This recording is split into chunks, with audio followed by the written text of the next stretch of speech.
We'll start with the mustard R30 size 10 dry fly hook. We'll just put some tying thread on there. This is a technique I've been developing for a while, and I think it's kind of reached that stage now where it's working very well. I do a couple of other parachute techniques with deer hair, but this one is really nice. So it's not the pattern really I'm showing you here, it's the technique. So we put the tail in first. Take a bit of, for this one I'm using coq de lion. So we just measure the tail here. There we go. Just tie that in a couple of turns like that, and then what you can do is go back up. That'll do us, that's good. Go up the hook shank here, just to secure the tail. Lift up those fibres, trim it off there.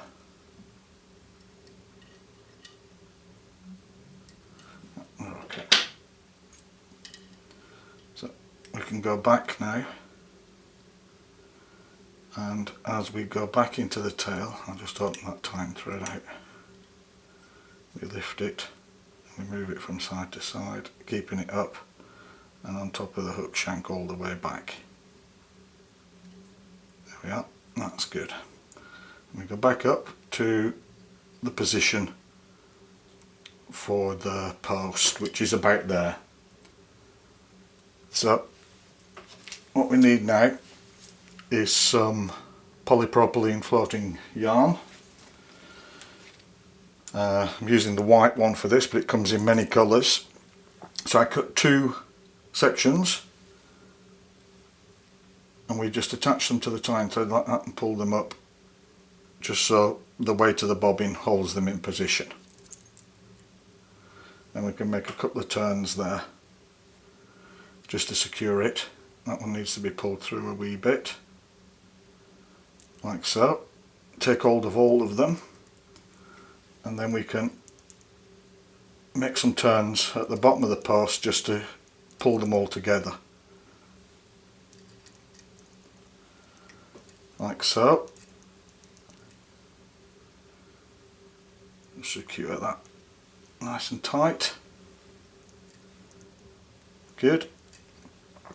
Move our tying thread to the back of the post, to the rear of the post, just like that. Then what we need is some early season deer hair. This is a summer cut of the roe deer, European roe. So we take a little bunch of that, clean it, put it in a hair stacker, and even the ends, the tips. So now we want to tie this in this way, so we have to reverse it like this and remove it like that. Now we want the tips of this as even as you can get them, because this is going to be the edge of the hackle. So what we do now is, if you think it's about 1 centimetre for this hook size, the hackle length. So we'll go in there. What I like to do is just pull the post through the centre of the hackle like that, and then we can make a couple of loose turns and tighten up. That'll pull it around the post of the polypropylene. Tighten it again, and don't let go of the butt ends, but be careful you don't take the tail with you when you cut these off, and you need to cut these off at an angle like so. Open the tying thread again, and then what we'll do is we'll just go through these and secure this along the hook shank.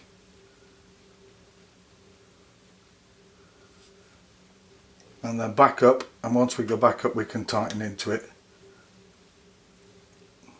So we now lift. You see what's happening here now? The post is in the middle of the deer hair.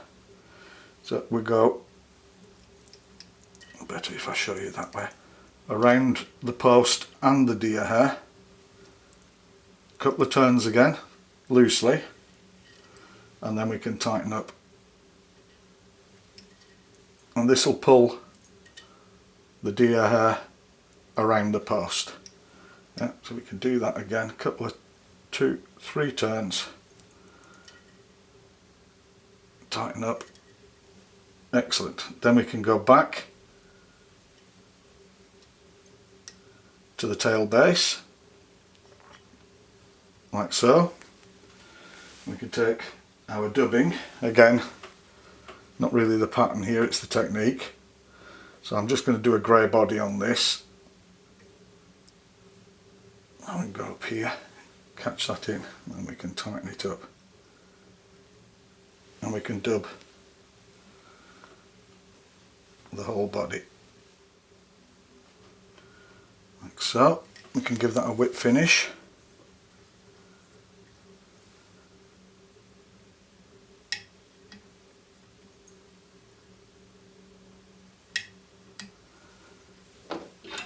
Remove the tying thread, and what we do is we hold the poly yarn nice and tight all together, and then we run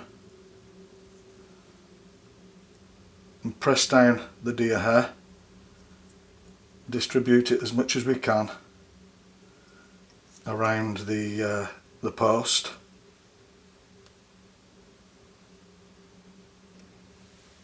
Turn it this way, I think you'll see it better. Then we pull the whole hackle down.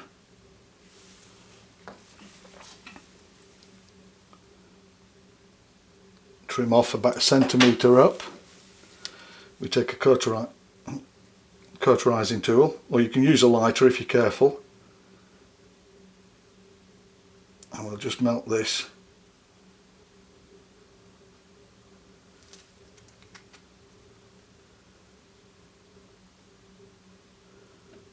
all the way down.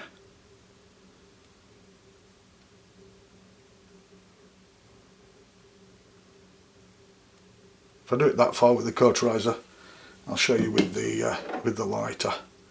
So you just try not to catch fire on it. There we go. And then we just wet our finger and press it down. Like so. And that's the deer hair parachute.